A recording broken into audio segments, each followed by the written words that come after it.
Sharael Maldine. I stood in the clearing and watched Cullen move through the forms. Not the crude drills of a soldier, but something deeper, measured, deliberate, as if every cut and turn was pulled from the roots of the world itself. The dark razor answered him. I could feel it. The air shifted with each stroke, the stillness pressing close, as though the gods themselves paused to see what he would do next. I had thought I understood him, thought I knew the limits of his skill, his place in this struggle, but in that moment I saw something I had not expected. And it left me questioning not only who Cullen Avon truly is, but what the razor might be becoming in his hands. Hi, I'm Mike Carmel, and this is the Dark Razor Chronicles, Season 2, Episode 3, The Price of Passage. Last time, Sharael Maldine and Cullen Avon found themselves in a place neither expected, its dangers unknown, its purpose unclear. As the truth edges closer, choices will be made that can't be undone. Now, let's step back into the razor's shadow. Sharael Maldine. I swallow hard, watching Cullen intently. On some level, he's already mine. And yet his commitment hangs by a thread. I must reinforce it. A knot tightens in my stomach as I anticipate his questions. The truths I will reveal, and those I will conceal. I had hoped for more time to sort it out, but I can delay no longer. So, where are we? He asks, eyes narrowing with curiosity. I need to distract him. Do you believe me now? My voice wavers, too soft, too uncertain. I need more confidence. He shrugs, slow and deliberate. That your white circle? I don't know. He glances beyond the trees, at the mountains encircling us. I don't recognize this place, but the mountains are familiar. You mentioned teleportation. Is that typical for the contingency? I take a breath, steady myself. We are just outside of Le Rose. At least that much is true. He frowns, his brow furrowing deeply. Really? The contingency brought us all the way here. Why? He looks southward again, toward the peaks, then lets out a soft chuckle, half awe, half skepticism. I know this place. The mountains, at least. That's Hecate Pass, between those two peaks. What will Da say? That reaction. I hadn't expected it. But I brace for the real storm to come. Cullen, I say carefully. You bear the beacon of the oath. Can't you see how it guides you to the razor? Is it so hard to believe that I am White Circle? That this is your destiny? He pulls the amulet from his pocket, turning it between his fingers. 13. He murmurs. His gaze locks onto mine. Realization dawns. I hold his stare as part of my penance, waiting for him to accept the truth. I'd rather endure his silence than confess my actions. Anger flickers in his eyes. The tension thickens. If I don't tell him now. Cullen. My voice breaks as his expression darkens. I'm too late. His words lash out. We are in the past. I flinch at the finality in his voice. His fury deepens. His eyes narrow, jaw tensing, a flush creeping up his neck. He shifts uneasily, hand tightening on his scabbard. A cold spike of fear takes hold of me. My mind races through possible responses, countermeasures, each one futile against the tree of life. Would he strike me? I've seen men turn violent for less. Confusion flickers across his face. He searches mine, perhaps seeing the stark terror in my eyes. A nervous laugh escapes me. He exhales sharply. I brace for confrontation. I know I deserve his wrath. But instead, he steps back. The razor drops from his hand, landing soundlessly in the grass. Relief washes over me as he presses a hand to his forehead, staring toward the distant trees and mountains. Breathing deep, I watch him carefully, alert, prepared to react. My hands tremble. I am not omnipotent. My flesh is weak, and I know nothing for certain about this man. If he wanted to end me, what could I do to stop him? Yet, the razor chose him without solicitation. He simply picked it up. It has never behaved this way before. Say it's true or not. He demands, voice weary now, the edge dulled. Tell me I'm foolish. It is true, I whisper, barely audible. The admission burns. I chose this path, followed my oath without consulting him. Yet what choice did I have? What choice did he? We must believe that this path will somehow right our wrongs. He exhales again. His voice softens. I know it's not your fault. How could you have known what the contingency would do? His words cut deep, but I let him believe it. If he draws his own conclusion, it absolves me, and I need his allegiance. But how can we be sure? Is the amulet our only proof? How, indeed? I know the truth. I feel it. But how do I convince him?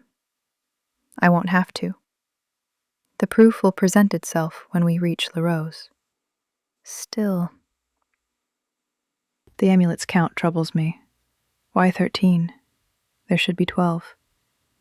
Unless Arthesi is still alive? That would mean we've arrived before his execution, before his betrayal was revealed. Or has something else changed? There is something that convinces me, I admit, voice still frail, though I cannot prove it yet. But you will have proof when we reach La Rose. To my surprise, he nods. I'm not entirely convinced, but for now, that's neither here nor there. The fact remains we are where you say we are. I recognize that pass. We aren't far from La Rose. I only hope you know why. I steady myself. Yes.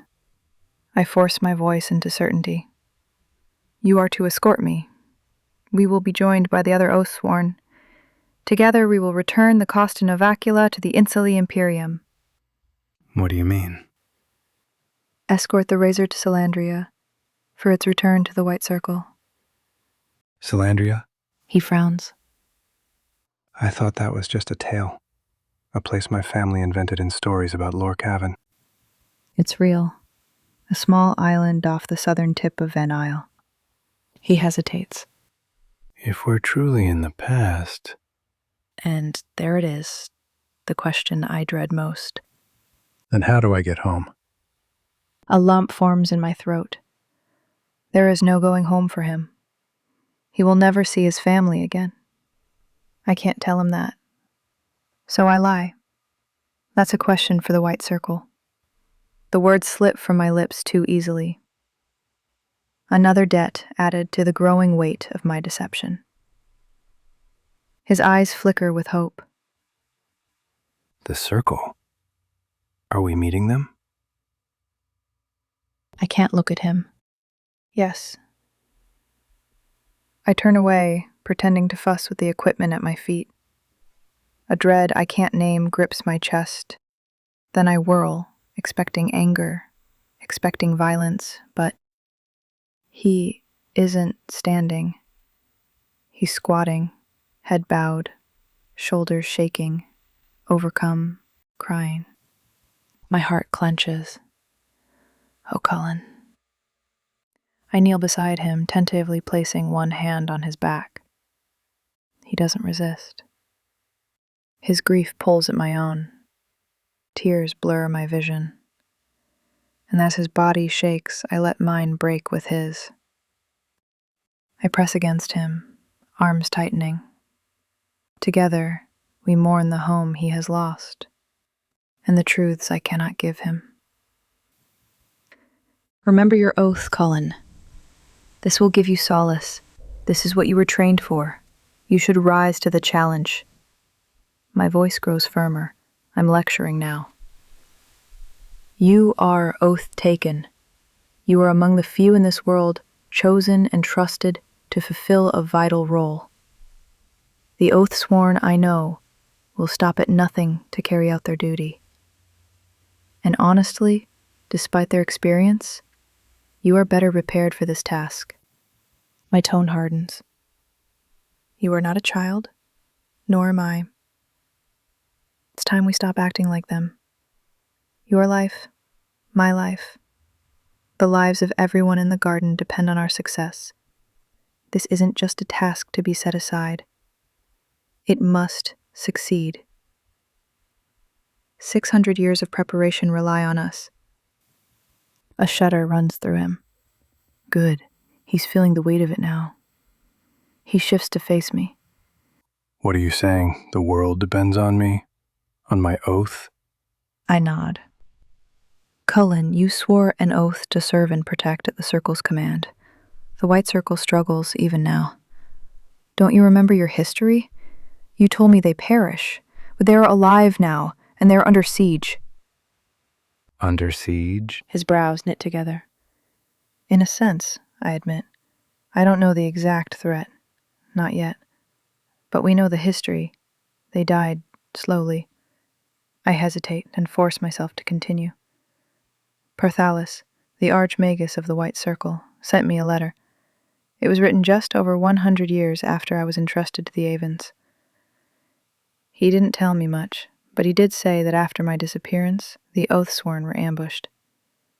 Ambushed? His jaw clenches. I nod. Mercenaries. Hired by Arthesi Gromdare. He is the man responsible for the theft of the razor, and everything that has unfolded since. My voice steadies as the truth solidifies between us. We have a chance to set things right, Cullen. An opportunity we must seize.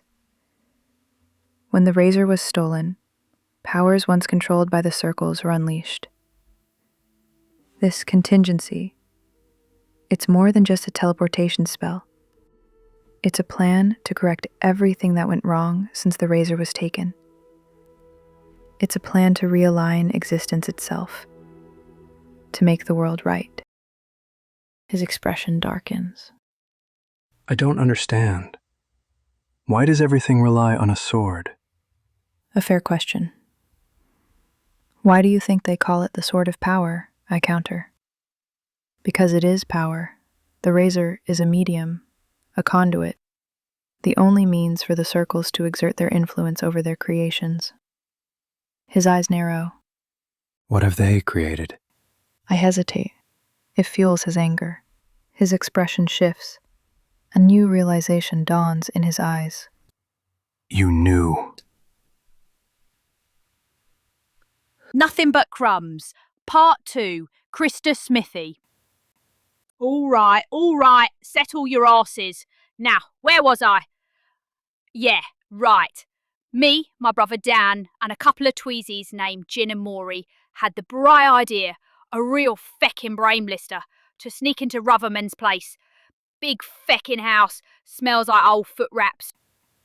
We gets in there, hear something moving upstairs and bolt like a bunch of green goose shets. Now, you'd think we'd take that as a sign to leave the place be, yeah? Ha! You lot don't know nothing about me and my boys. Them three, Dan included. Oh yes, my brother were just as dumb as the other two. But to be fair, I weren't much better back then. Dumb. All the brains of a fish in a bucket. So, 3 nights later, yeah, I know, stupid. But Gin swears no one's been in or out since we bolted. Says we didn't finish the job. Like that's a reason. He don't wait for votes, just slips past us, straight to the cellar door. Dan mutters, one day this is gonna kill us. Maury hums, Chitons, like a war chant for gutter lumps. Cold air hits my face, same as last time. But no creaks, no voices, just the sound of our boots on the stairs. We move all slow-like, but we makes our way down, then up, and into the house proper. The main floor ain't much to look at. Dim, dusty, lived in. Smells like pipe ash, old leather, and boiled cabbage. The kind of stink that you remember for the bad of it. First room's a study. Santine desk piled high with papers full of tight little numbers. Dan slides a drawer open. Slow, finds a hard biscuit, sniffs it, slips it in his pocket. Crumbs flake off in his hand. He licks them like it's cake. That's my brother. Din pockets a pen with no ink. Always use a good pen, he mutters. I shake my head. On the wall, a hat hangs on a hook, old and creased from someone's head, a faint rin of sweat in the band. I touch it, then pull my hand back quick, warm like it just come off a head. That's weird. Second room's a bedroom. Bed ain't made and the sheets shine greasy under lamplight. Blanket folded neat-like, and I'm thinking someone's coming back. Maybe someone is back. Walking stick leans by the door. I nudge it with my toe. Fresh mud still soft on the tip. Coat on the hook smells of damp wool and sweat. This ain't abandoned. Gin shrugs. He ain't here now, is he? You sure? Dan asks. Nope, Gin says, already checking under the bed. Comes up with a slipper jut and a docent shaped like a mouse. Maury pokes the mattress. Third room's where it gets wrong. Shelves stacked with jars, pickles floating like they're waiting for a funeral. Others with coins we pocket, dead bugs, tiny bones. Little cloth dolls with no faces. Rags folded neat-like. Chalk sticks bound in string. One shelf's all busted locks, no keys, just rusted lumps lined like trophies. Another's piled with old newspapers going 5 years back. Bundled and tagged in scratchy ink I can't read. In the corner's a tin cup with tea stains still wet at the bottom. That's fresh for sure. I glance at Gin. You still think he's a spice merchant? Gin's answer is a quiet laugh as he moves on. Then a shift down the hall. Not loud, just enough to make me freeze. Could be wind, could be the house settling, could be a butcher come to work. We all stop breathing. Somewhere upstairs, a floorboard creaks. Just one, long and, well, creaky. We starts moving, down the stairs faster than we comes up. Grab what we can on the way. Half a loaf of bread, 2 tins of peas, a jar of lard heavy enough to crack a skull, and a box of stale crackers that turned out to crunch like gravel. Dan finds a small knife on the counter, slips it in his belt. Smart kid. Gin drops a tin. Clank, thud, roll. We all freeze. Above us, faint and far, a second creak. Then silence. Maury trips over a boot and does a header into the wall as he tries to keep the biscuits against his chest. That's a thud that matters. Gives the whole house a shake. There's a bunch of creaks start going upstairs. Thumps like someone moving with a purpose. We're out the back and into the alley not a moment later, gasping like we ran uphill. Think he knew we was in there, Maury pants. Nah, Gin says in that mean sort of way when he's playing with you. Like you know some hurt is coming your way. Dan's eyes narrow. We shouldn't go back. Well, that were a bit out of thin air. Why are you already saying that? Gin got a smirk now. Next time we hit the fish lane merchant. Keeps cheese in the windows. Dan groans. That's gonna smell like hells. I can't sleep with this stink on my hands. Maury laughs. Bet there's a kitten in there. We walk. Night cold. A thin mist lifting from the cobbles, but I keep glancing back at Rufferman's dark windows till I can't see it, because it felt like someone else were glancing back. Right, someone buy me a beer before I gets to the good part. Secrets are on the table, tempers are rising, and the bond between Sharael and Cullen is about to be tested like never before. Next time, we step straight into the fallout, and not everyone will walk away with the truth they want. That's it for today. My name is Mike Carmel, and I am your host and author of the Dark Razor Chronicles Streamcast Episode 3, Season 2, The Price of Passage. If you're enjoying the series, follow the show on your favorite podcast platform, leave a review, and share it with a friend who loves epic fantasy. And one last thing, Patreon is now open. Anyone who joins before the end of Season 3 will be granted Founding Circle status, a mark of honor that will never be offered again. Join now and you'll carry that circle forward no matter how the tiers evolve.